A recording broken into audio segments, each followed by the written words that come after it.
Morning. Beautiful day, cloudy, raining, here by the pool.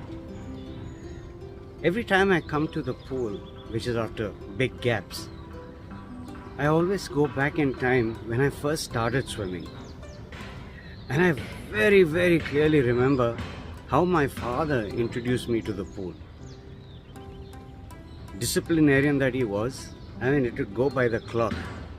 So he would come back from work exactly at 5 o'clock, and I was supposed to be ready with my swim bag. I was a tiny little thing. I think I was 5 years old, and I think 4 or 5, if I'm not mistaken.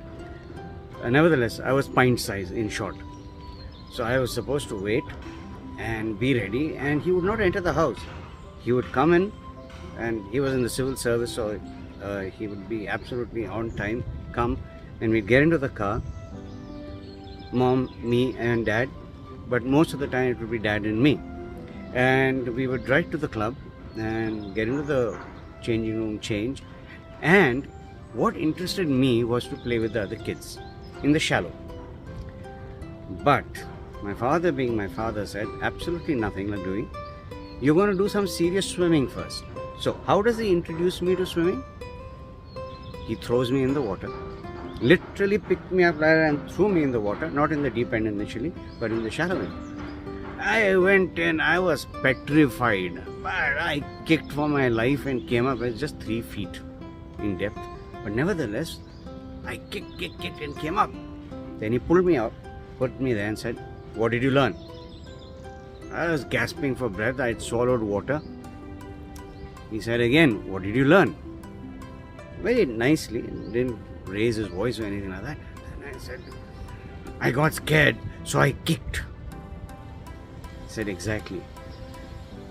The thing is, when you are in water, the thing that you have to remember all the time if you need to survive, stay afloat, and then of course move forward, is to kick.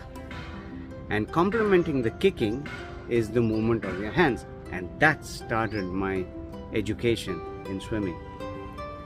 Now, the guard who was there, he was so scared. He would say, "Sir, what are you doing?" And he would tell the guard, "Stay away."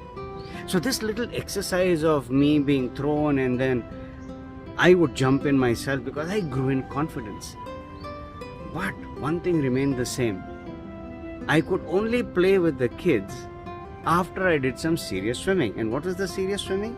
I had to hold on to the rails, kick my legs, and then do a little bit of freestyle, work on my breathing. So that would be about 20 minutes of that serious stuff. And then 10 minutes was for play, because after that I was supposed to get out of the pool. This continued for a very, very long time. Now the point I'm trying to make here is that he never gave up. My fright didn't frighten him, because he had a bigger picture in mind.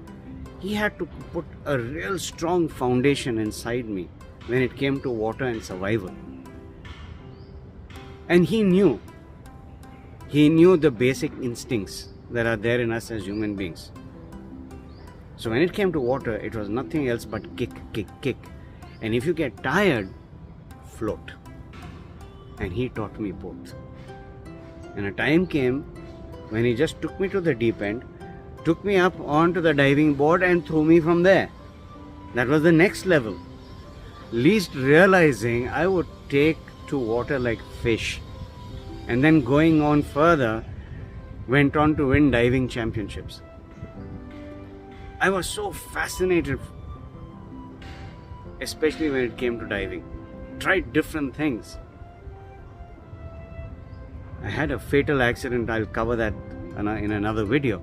But what I'm trying to say here is this. Water is beautiful.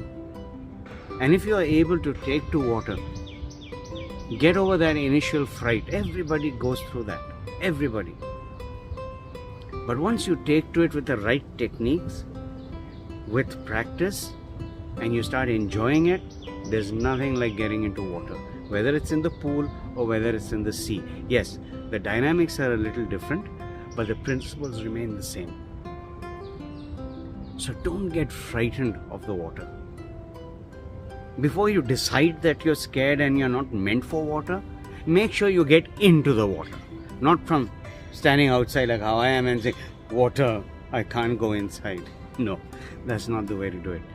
Nothing like experiencing whether it works for you or doesn't work for you.